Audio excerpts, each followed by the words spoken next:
Guys, ನಿಮ್ಗೇನಾದ್ರೂ ಗೊತ್ತಾ, ನಮ್ಮ ಕರ್ನಾಟಕದಲ್ಲಿ ಒಂದು ಹಾಂಟೆಡ್ ಪ್ಲೇಸ್ ಇದೆ ಆ್ಯಂಡ್ ಅಲ್ಲಿ ರಾತ್ರಿ ಹೊತ್ತಲ್ಲಿ ಬರೋ ಟೂರಿಸ್ಟ್ಗಳನ್ನ ಯಾವುದೇ ಕಾರಣಕ್ಕೂ ಒಳಗಡೆ ಬಿಡೋದಿಲ್ಲ. ಈ ಘಟನೆ ನಡೆದಿರೋದು 2013ರಲ್ಲಿ. ಬೆಂಗಳೂರಿನ 4 ಜನ ಫ್ರೆಂಡ್ಸು ನೈಟ್ ಟ್ರೆಕ್ಕಿಂಗ್ ಮಾಡೋಕೆ ಅಂತ ಸಾವಂದುರ್ಗ ಹಿಲ್ಗೆ ಹೋಗಿರ್ತಾರೆ. ಇವರು ಆ ಒಂದು ಬೆಟ್ಟನ ಹತ್ತತಾ ಸುಮಾರು 12:30 ಏನೋ ಆಗಿತ್ತಂತೆ. ಆಗ ಸಡನ್ಲಿ ಅವರಿಗೆ ಬೆಟ್ಟದ ಮೇಲ್ಗಡೆಯಿಂದ ಯಾವುದೋ ಹೆಂಗಸೋಳೋ ಶಬ್ದ ಬರ್ತಾ ಇರುತ್ತೆ. ಸ್ಟಾರ್ಟಿಂಗ್ ಅದು ತುಂಬಾನೇ ಸ್ಲೋ ಆಗಿ ಬರ್ತಾ ಇರುತ್ತೆ. ಇವರು ಕೂಡ ಕಾಡಲ್ಲಿರೋ ಯಾವುದೋ ಪ್ರಾಣಿನೋ ಪಕ್ಕದ ಹಳ್ಳಿಯವರು ಅಂತ ಹೇಳಿ ಸುಮ್ಮನೆ ಆಗಿರ್ತಾರೆ. ಬಟ್ ಆ ಶಬ್ದ ಒಂದು 5 ನಿಮಿಷ ಕಳೆದ ಮೇಲೆ ಇನ್ನು ಜೋರಾಗಿ ಬರೋಕೆ ಶುರುವಾದಾಗ ಇವರು ಕೂಡ ಆ ಧ್ವನಿನ ಫಾಲೋ ಮಾಡ್ತಾನೆ ಅದರ ಡೈರೆಕ್ಷನಲ್ಲೇ ಹೋಗ್ತಾ ಇದ್ರು.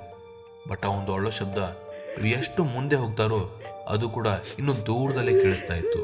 ಅವರು ಫಾಲೋ ಮಾಡ್ತಾ ಆ ಬೆಟ್ಟದ ಕಾಡಿನ ಪ್ರದೇಶಕ್ಕೆ ಬಂದಾಗ ಆ ಅಳೋ ಶಬ್ದ ಸಡನ್ಲಿ ಇವರ ಹಿಂದೆಯಿಂದ ಬರೋಕೆ ಶುರುವಾಗುತ್ತೆ. ಅದು ಕೂಡ ತುಂಬಾನೇ ಜೋರಾಗಿ ಕೆಟ್ಟದಾದ ಧ್ವನಿನಲ್ಲಿ. ಇವರು ಹೆದರಿ ಬೇಗ ಹಿಲ್ಲಿಂದ ಕೆಳಗಡೆ ಇಳಿಯುವಾಗ ಅವರು ಬೆಟ್ಟದ ಮೇಲ್ಗಡೆ ಒಂದು ದೃಶ್ಯವನ್ನು ನೋಡ್ತಾರೆ.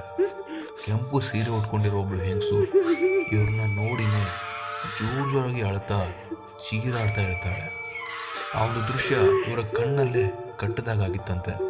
ಇವರು ಅದನ್ನು ನೋಡಿದ್ದಂಗಾಗಿ ಹಾಗೋ ಹೀಗೋ ಮಾಡಿ ಬೆಟ್ಟದಿಂದ ಕೆಳಗಡೆ ಇಳಿದು ಮುಂಜಾನೆವರೆಗೂ ವೇಟ್ ಮಾಡ್ತಾ ಇದ್ರು.